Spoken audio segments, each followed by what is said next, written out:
Welcome to the current world. अभी recently New York में हुई थी यूनाइटेड नेशन की मीटिंग। ये 76 सेशन है यूएन जनरल असेंबली का। इस सेशन में पाकिस्तान एंड और भी बहुत सी मुस्लिम कंट्रियां हैं जो बोल रही थी कि कश्मीर से आर्टिकल 370 को हटाओ। मेनली दो कंट्रियां हैं जो यूएन जनरल असेंबली में आर्टिकल 370 को हटाने के लिए बोल रही थी। पहली तो है पाकिस्तान, जो हमेशा से ये बोलती आई है पर इनकी सुनता कोई नहीं, और दूसरी है टर्की। टर्की ने यूएन मीटिंग में कश्मीर से 370 आर्टिकल को हटाने की बात करी है। उसके कुछ घंटों बाद ही भारत के जो विदेश मंत्री हैं एस जयशंकर साहब, उन्होंने इसका रिप्लाई दे दिया और इनकी बोलती बंद कर दी। ये जो यूएन मीटिंग हुई है इसमें पाकिस्तान को भी पार्टिसिपेट करना था, पर पाकिस्तान के पीएम इमरान खान न्यूयॉर्क नहीं गए। इनकी जनता इनका वेट कर रही थी, ये भी न्यूयॉर्क जाएंगे, पर ये नहीं गए। पर इन्होंने अपनी वीडियो रिकॉर्डिंग करके एक स्पीच तैयार करी और ये स्पीच प्ले किया गया यूएन के जनरल असेंबली मीटिंग में। देखिए इस तरीके से ये स्पीच प्ले किया गया। इमरान खान ने तालिबान की बहुत तारीफ की, इतनी तो इन्होंने अपने देश की भी कभी तारीफ नहीं करी। इन्होंने कहा कि इन फ्यूचर तालिबान रीजन में पीस मेंटेन करेगा एंड रीजन की इकोनॉमी को इंक्रीज करेगा, और बहुत सी बातें करी। तालिबान की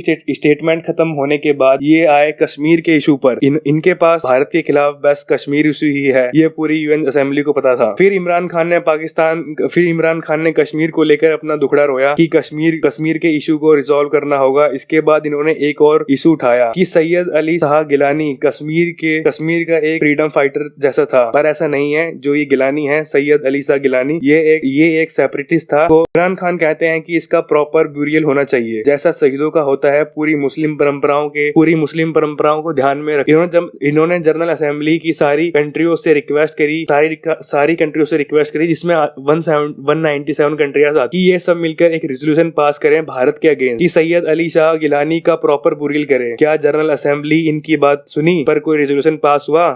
कुछ भी नहीं हुआ। लोगों ने एक्चुअली ध्यान भी नहीं दिया होगा इनकी बातों पर कि ये क्या डिमांड कर रहे हैं। इमरान खान काफी देर से मीटिंग में भारत के अगेंस्ट कुछ ना कुछ बोले जा रहे थे। खैर इन पर कोई ध्यान भी नहीं देता। फिर आई भारत की बारी इनके क्वेश्चन के रिप्लाई। ये जो रिप्लाई दिया है, ये ना तो किसी विदेश मंत्री ने दिया है, ना किसी एक्सटर्नल मिनिस्टर ने दिया है, ना भारत के प्राइम मिनिस्टर ने दिया। ये रिप्लाई दिया है ये एक young IFS officer lady Neha Dubey ji ने दिया है। लिटरली इनकी जितनी तारीफ करी जाए वो कम है। इनका जो रिप्लाई है मैं आपको दिखाना चाहता हूँ। इन्होंने this August forum by bringing in matters internal to my country and going so far as to spew falsehoods on the world stage.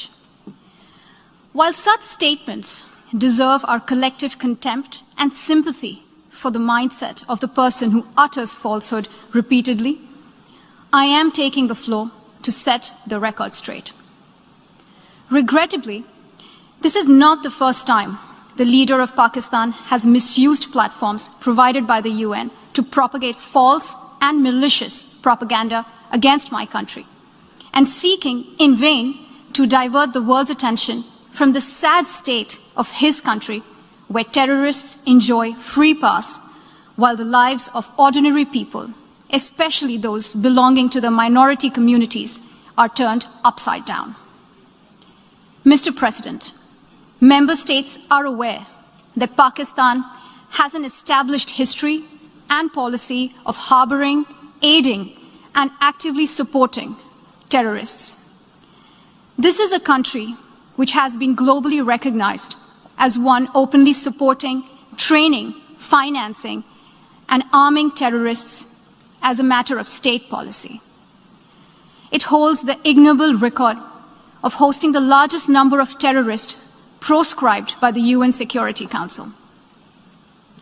Mr. President, we marked the solemn occasion of the 20th anniversary of the 9/11 terror attacks just a few days back. The world has not forgotten that the mastermind behind that dastardly event, Osama bin Laden, got shelter in Pakistan. Pakistan leadership continues to glorify him as a martyr. Regrettably, even today, we heard the leader of Pakistan trying to justify acts of terror. Such defense of terrorism is unacceptable in the modern world. इन्होंने बहुत ही अच्छे तरीके से पाकिस्तान को reply दिया है। मैं तो सोच रहा हूँ भारत का रिप्लाई सुनने के बाद तो इमरान खान एक और वर्ड नहीं बोल पाते यूएन की जनरल असेंबली मीटिंग में, अगर ये होते। खैर ये बात दूसरी है, पर भारत ने बहुत ही अच्छे तरीके से सब कुछ टैकल किया है यूएन जनरल असेंबली मीटिंग में और अपनी बातों को रखा है। Thank you.